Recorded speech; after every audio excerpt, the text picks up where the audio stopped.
새누리당 원내대변인 김현수 위원입니다. 7월 3일 원내 브리핑 하도록 하겠습니다.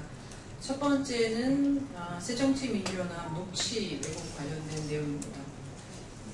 경쟁이라도 하듯 야당의 녹취 왜곡 사태가 하루가 멀다 하고 벌어지고 있습니다. 어제 있었던 세월호 국조특위에서 새정치민주연합 김광진 의원께서는 세월호 침몰 당시 해양경찰청과 청와대 통화 노출록 중 대통령 지시사항에 대해 왜곡된 사실을 주장해 온 국민을 혼란에 빠뜨렸습니다. 사고 영상을 확인하는 과정에서 VIP도 그건데요 지금이라고 한 것을 VIP가 그걸 계속 좋아하고 그게 제일 중요하니까 그거부터 하라고 청와대가 지시했다며 마치 보고 읽는 듯이 말해 왜곡된 발언이라고는 상상도 하지 못했습니다. 녹취록을 확인해보면 삼척동자라도 알 수 있을 것입니다. VIP라는 철자 세 글자만 빼고 모두 만들어진 발언이었습니다.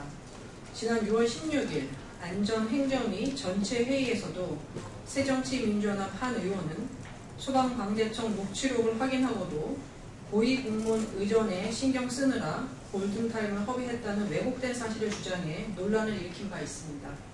세월호 사건 관련 녹취록만 보면 왜곡된 사실을 주장하는 새정치민주연합 특유의 잘못된 습관은 진실을 호도하고 세월호 사건을 새정치민주연합에게 유리하도록 이용하려는 당리당략에 근거한 것입니다. 새정치민주연합은 이와 같은 녹취 왜곡 정치를 중단하시기 바랍니다. 두 번째, 일본의 집단적 자위권 행사 의혹 관련입니다.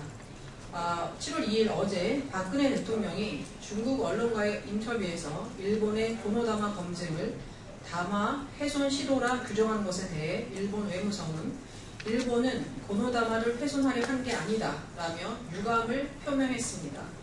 이러한 일본의 행태야말로 적반하장이라고 할 수 있습니다.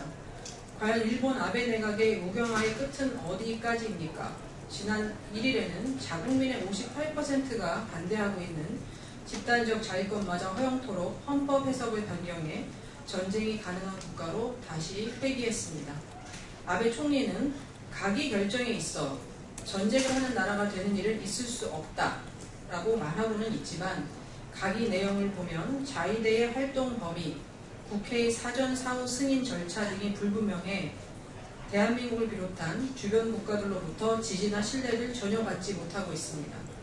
이에 우리 정부도 일본의 집단적 자위권 행사 단행을 용인할 수 없으며 어떠한 경우에도 우리 정부의 동의 없이는 자위대가 한반도에 진입할 수 없다는 것을 분명히 밝히고 주변국에 이 사실을 관철시키는 노력이 뒤따라야 할 것입니다. 현재 일본 자위권 행사 허용을 우려하고 있는 일본 자국민 사이에서 주목받고 있는 일본인이 쓴 시 한 편을 제가 평소에는 이렇게 하지 않지만 소개하도록 하겠습니다. 제목은 내일 전쟁이 시작된다. 매일 만원 전차를 타면서도 사람을 사람으로 생각하지 않는다. 인터넷 게시판의 댓글에서 마음을 마음으로 생각하지 않는다. 학대사와 자살이 빈번한데 생명을 생명으로 생각하지 않는다. 준비는 문제없다. 전쟁을 전쟁으로 생각하지 않기 때문에 드디어 내일 전쟁이 시작된다. 일본은 이와 같은 자국민들의 우려에 대해서도 분명히 고민하셔야 될 거라고 생각합니다. 일본 정부는. 세 번째는 정교조의 박근혜 대통령 퇴진 요구 관련 내용입니다.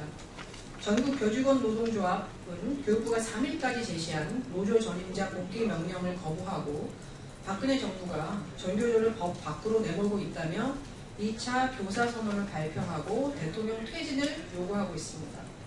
지난달 19일 법외 노조 판결을 보면 교원이 아닌 자를 조합원으로 인정하게 되면 교육의 자주성, 전문성이 훼손된다고 나와 있습니다.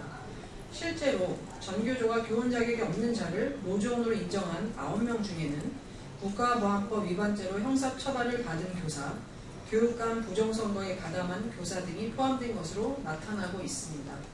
이들이 회원이 되어 노동조합을 이끌어간다면 교육의 투명성 및 전문성을 담보할 수 있을지 정말 의문입니다. 과연 학부모들이 이러한 노동조합을 믿고 아이들을 학교에 보낼 수 있겠습니까? 더 이상 학생들의 학습권을 침해하지 말고 복귀 명령이 내려진 노조 전임자들은 학교로 돌아가시기를 바랍니다. 이상입니다.